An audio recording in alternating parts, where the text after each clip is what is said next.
जय श्री कृष्ण सभी को। Welcome to our YouTube channel commerce classes. मैं हूं आपकी अपनी प्रियंका मिश्रा। हम यूजीसी नेट के फर्स्ट पेपर के regarding unit number 10 higher education कर रहे हैं। ठीक है, अभी तक हम फोर्थ लेसन पर आ चुके हैं। फोर्थ लेसन का फर्स्ट पार्ट हम कर चुके थे, जिसमें हमने प्रोफेशनल और टेक्निकल एजुकेशन के बारे में जाना। आज का जो हमारा लेक्चर है वो स्किल एजुकेशन के ऊपर रहेगा। ओके, तो स्किल्स क्या होती हैं? कुछ ऐसे काम सिखाना जिससे यूथ को मतलब इनोवेशंस मिल सके, नई से नई चीजें सीखने को मिल सके। और इसमें क्या होता है, हम लोग हैंड के थ्रू वर्क करते हैं, है ना कि कोई थियोरेटिकल वर्क, मतलब प्रैक्टिकल वर्क करवा के हम उसमें वहां पर लोगों को सिखाते हैं। और हमारे यूथ को मतलब हमारे यहाँ पर क्या है, यूथ पॉपुलेशन बहुत ज्यादा है, जिसलिए मतलब उनकी अर्निंग के लिए उनको कुछ ना कुछ सिखाना बहुत ही जरूरी है ना। तो इसी के रिगार्डिंग आज हम बात करेंगे कि स्किल डेवलपमेंट जो है वो कब और कैसे स्टार्ट हुआ था, और इसके रिगार्डिंग कौन कौन सी ऑर्गेनाइजेशंस आती हैं, कौन कौन से काम सिखाए जाते हैं, कौन कौन से सेक्टर्स आते हैं, ठीक है, और उनसे कहां पर और किस किस तरह से अर्निंग हम लोग कर सकते हैं। तो आज का लेक्चर इसी पर ही रहेगा। और अगर आपने हमारा प्रीवियस लेक्चर नहीं देखा है तो आप पिछली वीडियो से देख सकते हैं। अब हम शुरू करते हैं। फर्स्ट, स्किल डेवलपमेंट के लिए गवर्नमेंट ने क्या किया, ministry of skill development and entrepreneurship की स्किल डेवलपमेंट की जो हमारी मिनिस्ट्री है उन्होंने ये स्टार्ट किया था। कब किया था? 15 जुलाई 2015 को। 15 जुलाई 2015 में किया था। ठीक है, उस वक्त हमारे जो मिनिस्टर थे वो कौन थे? पीएम नरेंद्र मोदी। ठीक है, तो उनकी चेयरमैनशिप के अंदर ये काम हुआ था, chaired by honourable prime minister Narendra Modi.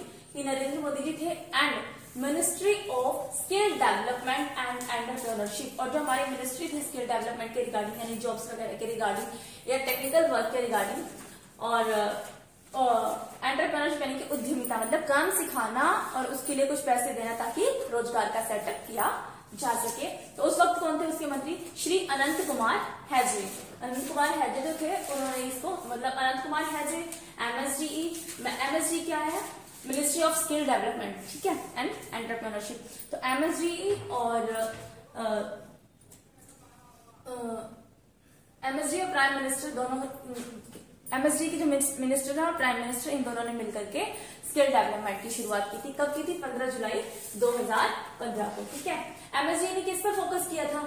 MSD focus on enhancing employability. इसका मीनिंग क्या हुआ कि हम मतलब हमारी यूथ को स्किल्स सिखाएंगे, ठीक है, उसके बाद क्या है, उनको मतलब जॉब देंगे किसी न किसी सेक्टर में या फिर उद्यम करने के योग्य बनाएंगे, ताकि वो खुद तो रोजगार सेटअप करेंगे, यानी कि एंटरप्रेन्योरशिप करेंगे, खुद तो वो रोजगार प्राप्त करेंगे और दूसरों को भी दे सके। इसके लिए गवर्नमेंट क्या है, लोन प्रोवाइड भी करवाती है। Okay, then preparing by youth job and growth opportunity in the international market. इसका मीनिंग क्या हुआ कि हमारा यूथ पॉपुलेशन बहुत ज्यादा है। ठीक है, यूथ पॉपुलेशन के ज्यादा होने से क्या होगा, जॉब्स की डिमांड तो होगी और हमारे यहाँ जॉब्स क्या है, कम है। अब स्किल डेवलपमेंट जब होगी तो हम अपने इंडिया में तो करेंगे ही करेंगे, इंडिया से बाहर अगर कोई डिमांड होती है तो वहां भी जाकर के वो काम कर सकते हैं। ठीक है, स्किल डेवलपमेंट के अंदर हमें कौन कौन से काम सिखाए जाते हैं? सिलाई का, ड्राइंग का, आर्किटेक्टिंग का और ब्यूटी पार्लर का, और भी इस तरीके के बहुत सारे जो स्किल रिलेटेड वर्क है वो सिखाए जाते हैं, जिनको हम मतलब अपने कंट्री के साथ साथ अनदर कंट्रीज में भी यूज कर सकते हैं या फिर वहां पर जाकर के अर्निंग कर सकते हैं, वहां के लोगों की हेल्प कर सकते हैं। एटलीस्ट 40 सेक्टर, यानी कि 40 सेक्टर से ज्यादा जो है उन स्किल्स को यहाँ पर ऐड किया गया है। ठीक है, उसके बाद में आता है इसके अलावा फ्लैगशिप किसने की थी? ऑनरेबल प्राइम मिनिस्टर ने PMKVY प्रधानमंत्री कौशल विकास योजना पर भी फोकस किया था। मतलब ये योजना भी आई थी, प्रधानमंत्री कौशल विकास योजना, ये भी 2015 में ही आई थी। इसमें क्या है, लोगों को मतलब इसके लिए लोगों से कोई चार्ज नहीं लिया जाता था और उनको स्किल्स डेवलप करने के लिए स्किल वर्क सिखाया जाता था। ठीक है, जिसमें उनकी कुशलता पर फोकस किया जाता था कि उनको इस तरीके से पढ़ाया जाए ताकि वो अपने काम में सक्षम हो सके, उस काम को बहुत अच्छे से कर सके। More than 10 lakh people has certified, और इसके रिगार्डिंग क्या है, सर्टिफिकेट भी दिया जाता था।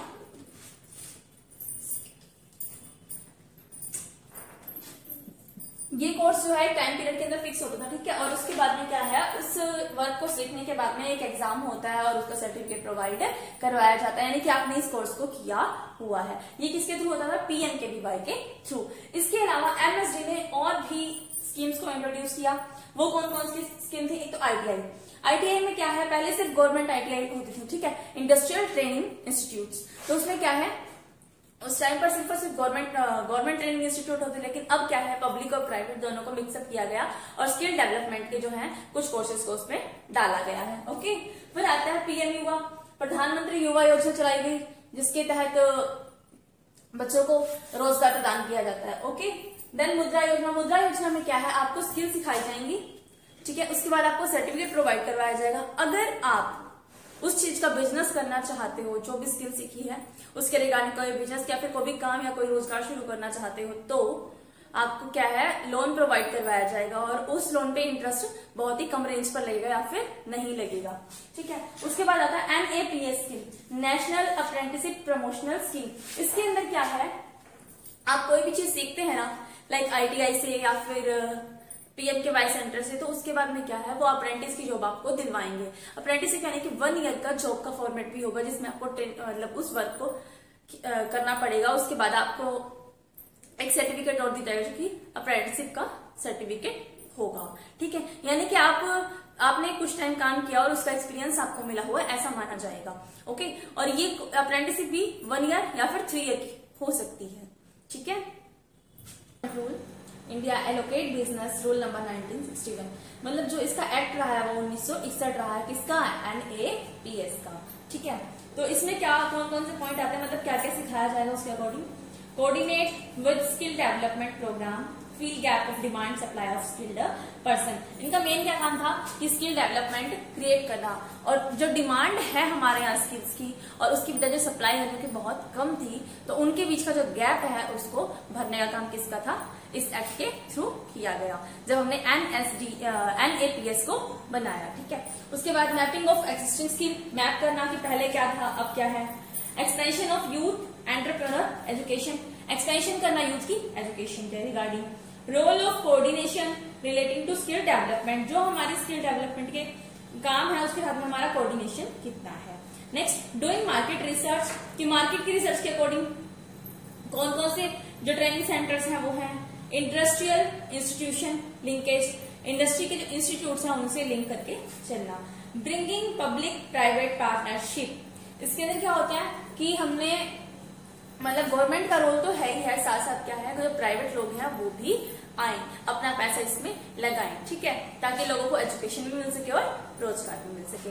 उसके बाद making broad policy for all other ministries to frame policy of soft skill, यानी कि लोगों को सॉफ्ट स्किल भी सिखाई जानी चाहिए, यानी कि बोलने चालने का तरीका, कम्युनिकेशन का, स्पीकिंग वगैरह का, hotel management type work. Large skill development related academic equivalence of skill 6, academic मतलब एकेडमी में बुला करके उनका काम सिखाना।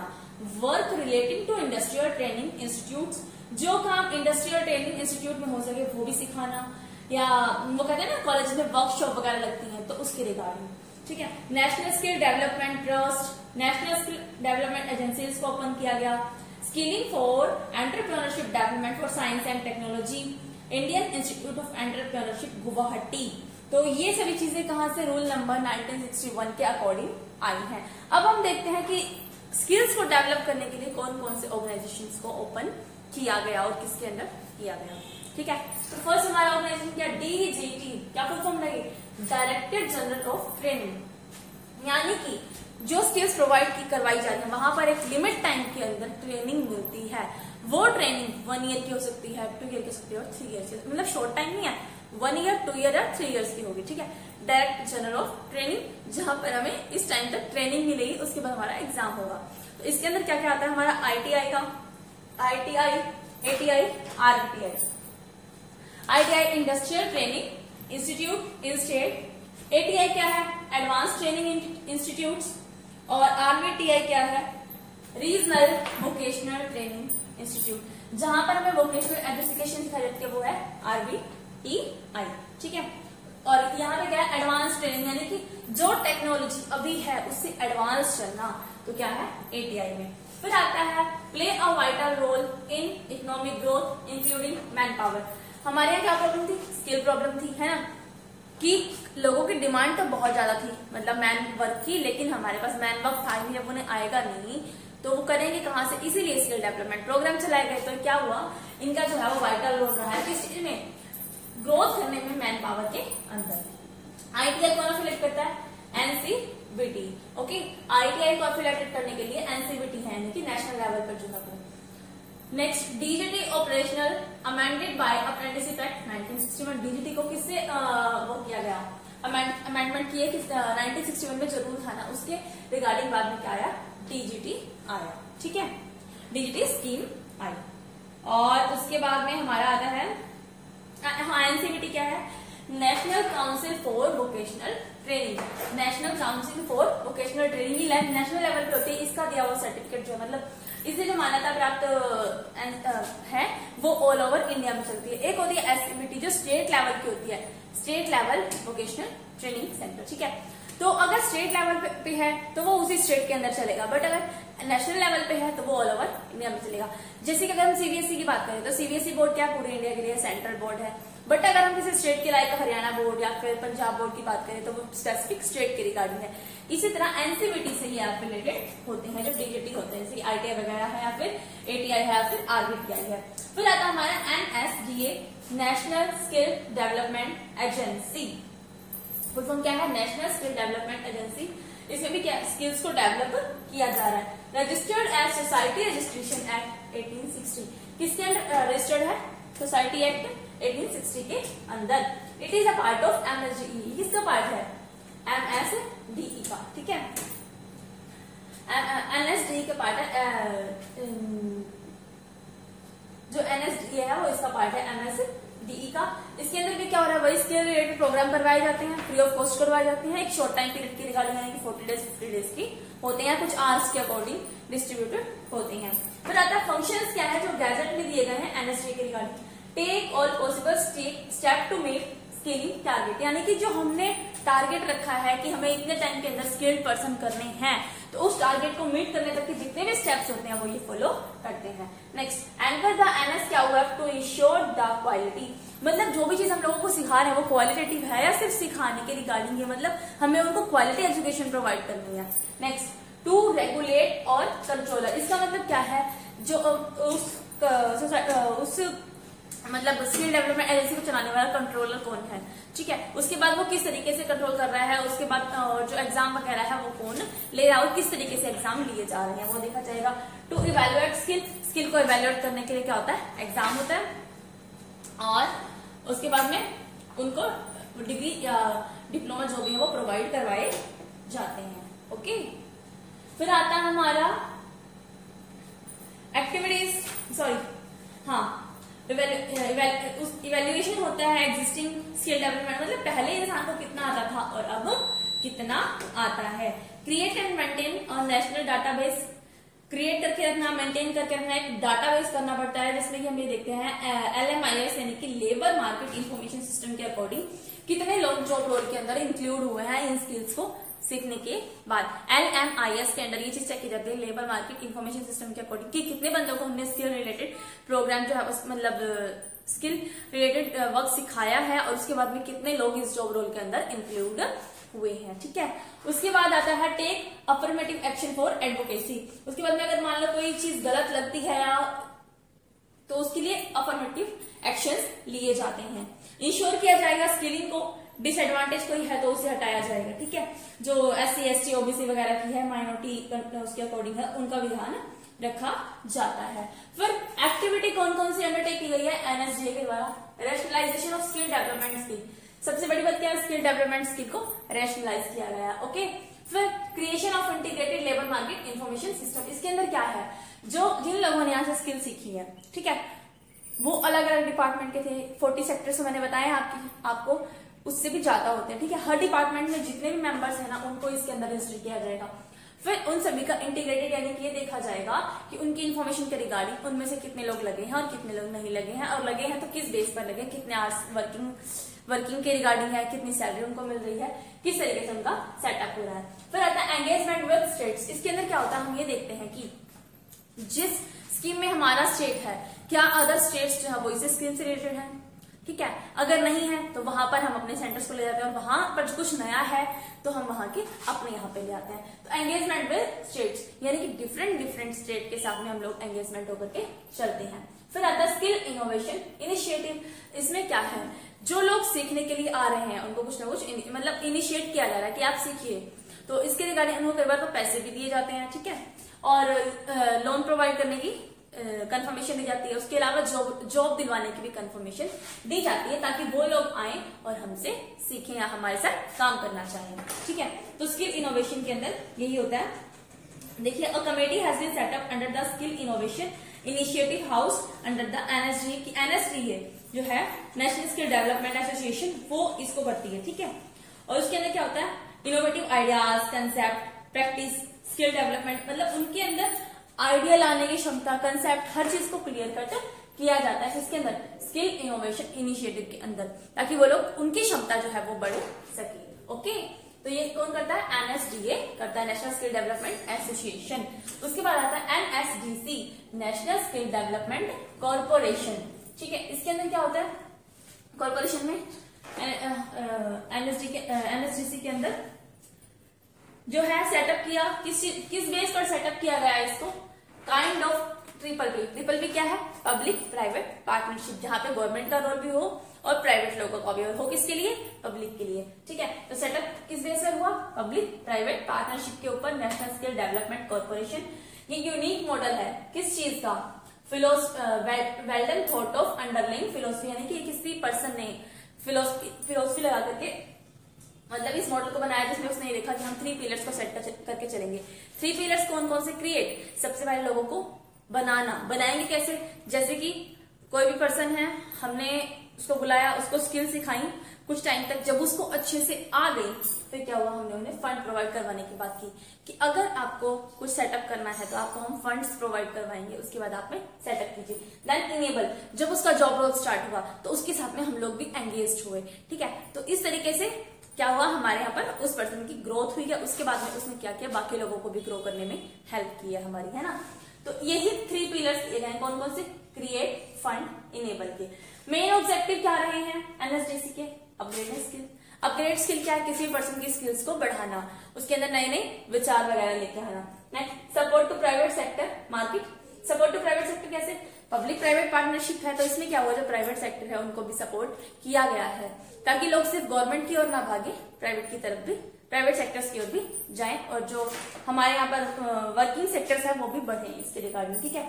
फिर मार्केट मेकर, लोगों को मार्केट मेकर बनाया जा रहा है, पूरी की पूरी मार्केट में मतलब एनएसडीसी के सिखाए हुए लोगों को एंट्री करवाने की कोशिश की जा रही है, क्योंकि ये लोग क्या है, इन्होंने बोला हुआ है कि क्रिएट, फंड एंड इनेबल। हम लोग क्या करना चाहेंगे, खुद से पहले लोगों को क्रिएट करेंगे, फिर उन्हें फंड प्रोवाइड करवाएंगे ताकि वो जॉब रोल कर सके।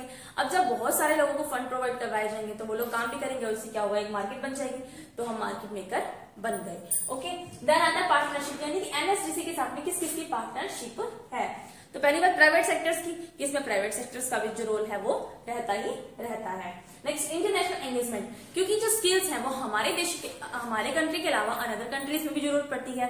तो जब हमारे कंट्रीज की जो क्या कहते हैं जरूरत है वो पूरी हो जाएगी, फुलफिल हो जाएगी, तो जो बाकी बचे हुए लोग हैं उनको हम लोग बाहर भेजना भी चाहेंगे, क्योंकि बाहर भी स्किल्स की बहुत ज्यादा डिमांड रहती है, और हमारे पास अगर स्किल्ड मैन पावर होंगे तो वो बाहर जाएंगे तो उससे क्या होगा, वहां की करेंसी हमारे पास आएगी, और जिससे कि जो हमारी कंट्री है वो मजबूत होगी और हमारी जो इकोनॉमिक है वो डेवलप्ड होगी, ठीक है। देन सेंट्रल मिनिस्ट्री यानी कि अब इसको लॉन्च करने वाले कौन थे, पीएम मोदी, है ना। और नेशनल स्किल डिपार्टमेंट और जो एंटरप्रेन्योरशिप का डिपार्टमेंट है वो भी इसके साथ एंगेज रहता है। स्टेट गवर्नमेंट, किसी भी स्टेट में ओपन करने के लिए हमें किसकी परमिशन चाहिए, स्टेट गवर्नमेंट की चाहिए, है ना। और एसटीवीसी वगैरह आप ओपन करने के लिए तब भी हमें स्टेट गवर्नमेंट की परमिशन चाहिए होती है। नेक्स्ट, यूनिवर्सिटी स्कूल सिस्टम, इसके अंदर क्या है, यूनिवर्सिटी और स्कूल्स के अंदर जैसे कि कुछ टाइम के लिए वर्कशॉप लगाए जाते हैं, सेमिनार्स लगाए जाते हैं, वो इन्हीं के रिगार्डिंग होते हैं, लाइक वो 1 डे 2 डेज या फिर लास्ट 1 वीक के होते हैं। देन आता है हमारा नॉन प्रॉफिट ऑर्गेनाइजेशंस, जो नॉन प्रॉफिट ऑर्गेनाइजेशंस होती हैं जो कि अपने लिए काम नहीं करती, मतलब कंट्री के लिए और लोगों की स्किल्स डेवलपमेंट को करने के लिए करती हैं, तो उनको भी इसी के अंदर पार्टनर जो है वो बनाया गया है, क्योंकि उन्हें कुछ अपना प्रॉफिट नहीं चाहिए, वो नॉन प्रॉफिट है। अब अचीवमेंट क्या रही है जो एनएसडीसी का गोल्स थे उसकी, एनएसडीसी के अचीवमेंट्स रही हैं। ओवर 5.2 मिलियन स्टूडेंट ट्रेन, कम से कम 5.2 मिलियन स्टूडेंट्स को हमने ट्रेन किया जो इंडिया के थे, ठीक है। 235 private sector partnership for training, 235 private sectors की जो है हमने पार्टनरशिप ली ट्रेनिंग के रिगार्डिंग, किसके लिए, जिसमें हमें 50,000 पर्सन को ट्रेन करना था 10 साल के अंदर ही अंदर। उसके बाद में 38 सेक्टर स्किल काउंसिल्स को बनाया गया, ठीक है। सेक्टर में इंक्लूड क्या किया हमने, 90 to 20 हाई प्रायोरिटी सेक्टर, जिनको आइडेंटिफाई किया किसने, गवर्नमेंट ने, ठीक है, मेक इन इंडिया स्कीम के अंदर। उसके बाद में 1386 यानी कि 1386 क्वालिफिकेशन पैक्स रखे गए, जिसमें से 6744 एनओएस नेशनल ऑक्यूपेशन स्टैंडर्ड के अकॉर्डिंग थे, हैं। इनको वैलिडेट क्या किसने किया, 1000 कंपनीज जो है इंडिया और इंडिया के बाहर की, उन्होंने इनको वैलिडिटी दी थी। वोकेशनल ट्रेनिंग को इंट्रोड्यूस किया कहाँ, 10 स्टेट्स में, जिसमें 2400 प्लस स्कूल थे, 2 बोर्ड थे और 2.5 लाख स्टूडेंट्स थे, ठीक है। तो एनएसडीसी जो था वो इनके साथ वर्किंग कर रहा था। उसके बाद में स्किल डेवलपमेंट सिस्टम के लिए 1400 trainer partner, 28,189 training centre, 16,479 trainers को किया गया, 20 लोगों का जॉब पोर्टल बनाया गया, ठीक है। तो ये सभी जो अचीवमेंट्स रही हैं वो एनएसडीसी की रही हैं और अभी भी कंटिन्यूटी में है। उसके बाद में इनको जो है मतलब फंड्स प्रोवाइड करने थे, उसके regarding national skill development fund setup किया गया 2009 में, ताकि जो भी हमें काम करना है स्किल डेवलपमेंट के रिगार्डिंग, या तो कोई इंस्टीट्यूट खोलना है या ट्रेनिंग सेंटर्स खोलना है, टीचर्स प्रोवाइड करवानी है, ट्रेनर्स प्रोवाइड करवानी है, जो भी सामान आएगा, ठीक है, तो उसके रिगार्डिंग क्या हुआ, जो फंड्स है वो कहाँ से आएंगे, इसी के लिए जो हमने बनाया एनएसडीएफ को बनाया, नेशनल स्किल डेवलपमेंट फंड को सेटअप किया 2009 में। तो क्या है, to stimulate and develop the skill of Indian youth, किस लिए, क्योंकि हमें इंडिया की यूथ जो है उनके अंदर स्किल को ग्रो करना है ना, तो इसको सेटअप किया गया to stimulate and develop the skill of Indian youth. उसके बाद public trust set up by government of India, इसमें क्या पब्लिक ट्रस्ट बनाए गए जो कि फंड से रिलेटेड थे, तो किसने उन्हें सेटअप किया था, गवर्नमेंट ऑफ इंडिया के थ्रू।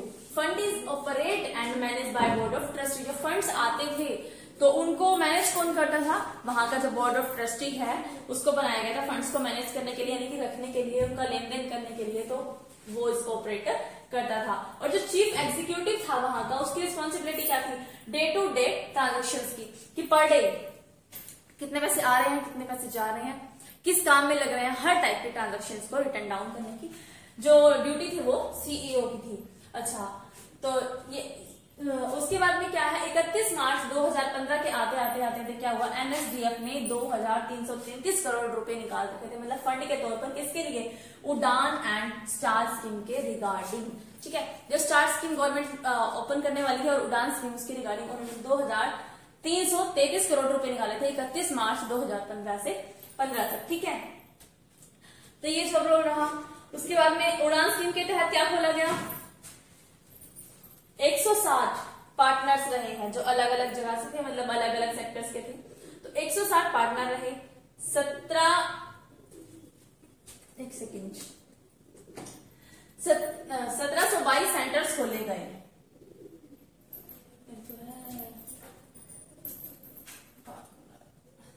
1722 ट्रेनिंग सेंटर खोले गए, और जिसके बाद में 35 लाख पर्सन ट्रेंड हुए आउटसाइड इंडिया, ठीक है। जो इंडिया के बाहर से थे उनके भी 35 लाख जो पर्सन है उनको ट्रेन किया गया इसके अंदर, और इंडिया में तो मिलियंस के अंदर आ चुके, आपको बताया था मैंने अभी 5.2 मिलियन, ओके। और इसके एनएसडीसी के तहत जो है आउटसाइड इंडिया में 35 लाख पर्सन ट्रेंड हुए, 1722 सेंटर्स बनाए गए और 160 पार्टनर्स को यहाँ पर साथ में रखा गया, ठीक है। तो ये हमारा सेटअप था एनएसडीएफ का।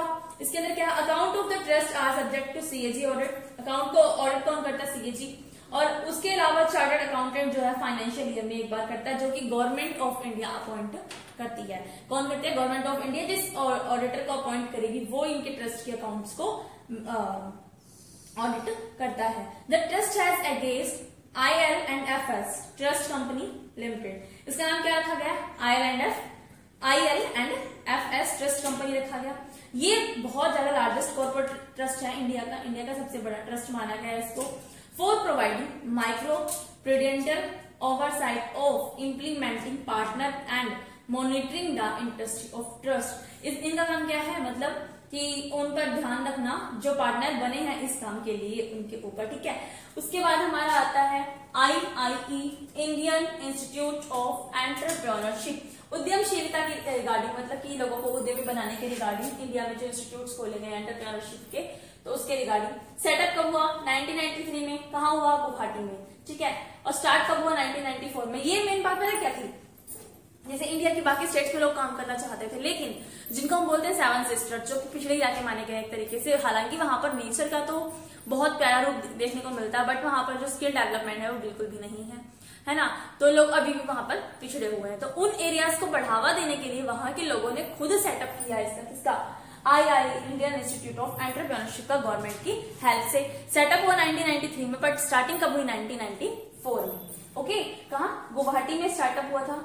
स्टार्ट विद एंड ईस्ट, मैंने क्या कहा, नॉर्थन एरिया के स्टेट है, तो नॉर्थ ईस्ट काउंसिल, किसने सेटअप स्टार्ट किया, नॉर्थ ईस्ट काउंसिल में, जिसमें कौन कौन आया, गवर्नमेंट ऑफ असम शामिल थी, अरुणाचल प्रदेश वाले शामिल थे और नागालैंड वाले, और उसके अलावा SIDBI, state industrial development bank of India, जो स्टेट इंडस्ट्रियल डेवलपमेंट बैंक है वो बैंक शामिल था, किस लिए, लोन प्रोवाइड करवाने के लिए। उसके अलावा ये जो गवर्नमेंट है कौन कौन सी, नॉर्थ ईस्ट की, असम, अरुणाचल प्रदेश, नागालैंड जो है, वहां की गवर्नमेंट ने मिलकर के इस स्कीम को स्टार्ट करवाया, इंडियन इंस्टीट्यूट ऑफ एंटरप्रेन्योरशिप की, ठीक है। ये मेनली सेवन सिस्टर्स के रिगार्डिंग था। सेवन सिस्टर्स को पता है आपको कौन कौन सी हैं। अच्छा, ऑब्जेक्टिव्स क्या थे, ऑब्जेक्टिव थे to promote and develop entrepreneurship, सबसे बड़ी बात क्या, उद्यमशीलता को बढ़ावा देना, to conduct research and provide consultancy, research provide करवाना, लोगों को कंसल्टेंट करना कि कौन सी चीज किस तरीके से करनी चाहिए, किस तरीके से नहीं करनी चाहिए, कितना फंड कहां पर लगेगा, तो उनको कंसल्ट करना। Next, to coordinate and collaborate with other organisation, क्या करना, एक दूसरे के सहायक बनना, कोलैबोरेट करना। Undertaking training, research and other activities to increase outreach of the institutes, जो हमारी पहुंच से बाहर थी उन ट्रेनिंग सेंटर्स को लेकर के आना, उस पर रिसर्च करना। To provide consultancy and monitoring service to MSME, MSME क्या है, जो छोटे छोटे उद्योग होते हैं ना, तो उनके रिगार्डिंग, ठीक है। पोटेंशियल एंटरप्रेन्योर, जो मतलब फ्यूचर में बनने वाले हैं, अभी बने नहीं है हमारे entrepreneurs. To promote greater use of information technology, IT जो सेक्टर है उसको प्रमोट करने के लिए उन एरियाज में IIE को स्थापित किया गया। To comply with statutory responsibility, उसके अलावा उनकी अपनी रिस्पॉन्सिबिलिटी जो है उसको भी कंप्लाई कर सके। फिर फंक्शंस क्या रहे, designing and organiser training activity for target group. अब उन्होंने देखा हमारा टारगेट ग्रुप कौन होगा, मतलब सेवन सिस्टर्स तो है ही, उसके अंदर जो है हमारी यूथ कितनी होगी, ठीक है, यानी कि यूथ को हमें टारगेट करना जॉब के रिगार्डिंग, स्किल्स के रिगार्डिंग, तो हमारी यूथ कितनी वहां पर मिल सकेगी, उस चीज को उन्होंने टारगेट किया, टारगेट ग्रुप बनाया, किसके लिए, स्किल्स के रिगार्डिंग। ओके, डिजाइनिंग की उसकी improve the efficiency, effectiveness and delivery of change, agent, trainer, support organisation वगैरह जो थे वो। Provide consultancy service to prospective and existing entrepreneurship, जो हमारे पुराने यानी कि पहले से ही हमारे पास जो एंटरप्रेन्योरशिप थे तो उनको नई टेक्निक सिखाई गई, उसके रिगार्डिंग स्किल्स दी गई ताकि वो आगे और पर्सन्स को सिखा सकें, ठीक है। Increase the outreach of activities, institute show collaborate activities. उसके बाद आता है इंफ्रास्ट्रक्चर, क्या था, इंफ्रास्ट्रक्चर यानी कि इसके इंस्टीट्यूट कहाँ कहाँ थे और किस किस तरीके थे। तो institute located at Lalmati Vashishtha चरेली, ये कहाँ है, असम में शायद, ठीक है।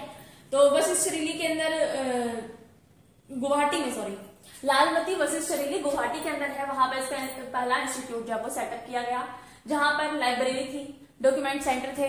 ऑब्वियसली हर जगह जैसे हम लोग देखते हैं यूनिवर्सिटीज में हमारी लाइब्रेरी होती है, ठीक है, डॉक्यूमेंट सेंटर्स भी होते हैं, पढ़ने के लिए रूम्स भी होते हैं, ऑफिस भी होते हैं, ऑडिटोरियम भी होता है, तो यही सब कुछ क्या था, यहाँ भी था। Institute also state office, seven state यानी कि जो सेवन सिस्टर्स जिनको हम बोलते हैं उन जगह पर इनका एक एक स्टेट ऑफिस था। सेवन सिस्टर कौन कौन से देखे, नागालैंड, सिक्किम, अरुणाचल प्रदेश, मिजोरम, मणिपुर, त्रिपुरा एंड मेघालय। तो जो नॉर्थ ईस्ट एरियाज हैं हमारे ये सेवन, तो इन सेवन को ऐड किया गया, इन सबका स्टेट ऑफिस वहां पर बनाया गया। मेनली सबसे पहला कहाँ बना था, गुवाहाटी के अंदर बना था, जिसमें लाइब्रेरी था, डॉक्यूमेंट सेंटर था, ऑडिटोरियम, ठीक है, और ऑडिटोरियम,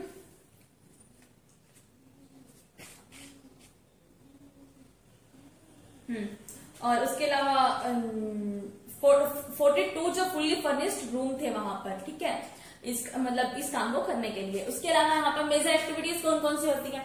अब जब हम देख रहे हैं स्किल वर्क सिखा रहे हैं तो ऑब्वियसली ट्रेनिंग हो गई, रिसर्च वगैरह, तो इसी का रिगार्डिंग ट्रेनिंग यानी कि जिन लोगों को सीखना है, जिस ऑडियंस को हमने टारगेट किया है उनको लेकर के आओ, उनको इन्वाइट करो, उसके बाद उन्हें ट्रेन करो, उसके बाद जॉब के रिगार्डिंग उनको जॉब प्रोवाइड करवा दो। देन रिसर्च, जो चीजें हमारे यहाँ पर नहीं है यानी कि 7 स्टेट्स पर नहीं थी, वहां पर उस स्किल के रिगार्डिंग रिसर्च किया गया, जो कमी थी उसको पूरा करने का काम किया गया। कंसल्टेंसी, मैंने आपको बताया कि हमें हर चीज को मैनेज कैसे करना है, तो उसके रिगार्डिंग कंसल्टेंसी को लिया गया। It offer advice and consultancy in various area, कौन कौन सी area, entrepreneurship including enterprise planning and enterprise management, की हम प्लान कैसे करेंगे, मैनेज कैसे करेंगे, उसका एक्सपेंशन कैसे करेंगे, उसकी ग्रोथ कैसे होगी, है ना, स्पेशलाइजेशन कैसे लेके आएंगे एक्सपोर्ट के अंदर। फिर बॉर्डर ट्रेड में टेक्नोलॉजी का यूज करना, टेक्नोलॉजी का प्रोपेगेशन होना, प्रोजेक्ट एंड रिपोर्ट। फिर आता है सेमिनार एंड वर्कशॉप, इसके अंदर क्या हुआ, to share experience on implementation of programme. अब हमने क्या किया, यहाँ पर ट्रेनिंग दी है, रिसर्च भी किया, हमने प्लान वगैरह बनाया, उसको सक्सेस भी किया। फिर क्या हुआ, हमारे पास कुछ नॉलेज आ गई, हमने क्या किया, डिफरेंट एरियाज के जो ट्रेनर्स थे उनको बुला करके सेमिनार करवाया, जो उनको एक्सपीरियंस था वो एक्सपीरियंस उन्होंने अपना उस सेमिनार के अंदर बताया, ठीक है। तो ये चीज आती है हमारी सेमिनार के अंदर, जिसमें एंटरप्रेन्योरशिप को मीट किया जाता है ताकि अंडरस्टैंड कर सके एक दूसरे की स्किल्स वगैरह को। देन आता है प्रोजेक्ट के अंदर क्या है, the institute has also undertake various project, कौन कौन से प्रोजेक्ट इसके अंदर थे, CSPL centre for sustainable livelihood promotion, RRC regional resource centre, then STED science and technology entrepreneurship development, ये प्रोजेक्ट इसके अंदर रखे गए। देन पब्लिकेशन में क्या हुआ, newsletter, book, annual report, framework वगैरह में जो हमारा जो भी काम इनके अंदर होते थे ना, उनको पब्लिश किया जाता था वहां के न्यूज़पेपर के अंदर, वहां के रिपोर्ट्स वगैरह के अंदर, वहां के प्रोजेक्ट्स के रिगार्डिंग, ओके। और कोलैबोरेशन किसके साथ हुआ, कौन कौन सी चीजें थी वो देखिए। इंडियन इंस्टीट्यूट ऑफ एंटरप्रेन्योरशिप, उन्होंने साइन किया मेमोरेंडम ऑफ अंडरस्टैंडिंग 3 साल के लिए, किसके साथ, Arunachal university of study, Namsai, Arunachal Pradesh. कहां पर है, नमासी के अंदर है, यूनिवर्सिटी का नाम अरुणाचल यूनिवर्सिटी ऑफ स्टडी। कब स्टार्टअप किया, 5 मार्च 2014 में, IIA कैंपस गुवाहाटी के अंदर, किस लिए, ताकि डेवलपमेंट हो सके एंटरप्रेन्योरशिप एनवायरमेंट की। उसके बाद अरुणाचल प्रदेश की जो यूनिवर्सिटी है ना, उसने स्टडी निकाली और अप्रूव किया न्यू स्किल नॉलेज प्रोवाइडर को, यानी कि SKP स्कीम को, joint certificate with IIE। SKP क्या है, यूनिवर्सिटी की दी हुई है, और IIE जो है हमारी इंडियन इंस्टीट्यूट ऑफ एंटरप्रेन्योरशिप की है, तो इसके थ्रू जो है वो सर्टिफिकेट प्रोवाइड करवाया जाता था। जो लोग वहां से स्किल्स को सीखते थे, यानी कि दोनों के दोनों कोलैबोरेट करके वहां पर सर्टिफिकेट प्रोवाइड करवा रहे थे, ठीक है। तो आज का ये लेक्चर यहाँ पर फिनिश होता है, इसका भी थोड़ा सा पार्ट पेंडिंग है, वो हम नेक्स्ट लेक्चर में करेंगे। आपको मेरा लेक्चर कैसा लगा कमेंट बॉक्स में जरूर बताएं, कोई भी सजेशन हो तो वो बताएं, कोई भी क्वेरी हो तो वो आप हमसे पूछ सकते हैं, ओके। और लेक्चर देखने के लिए थैंक यू, लाइक करें, शेयर करें, सब्सक्राइब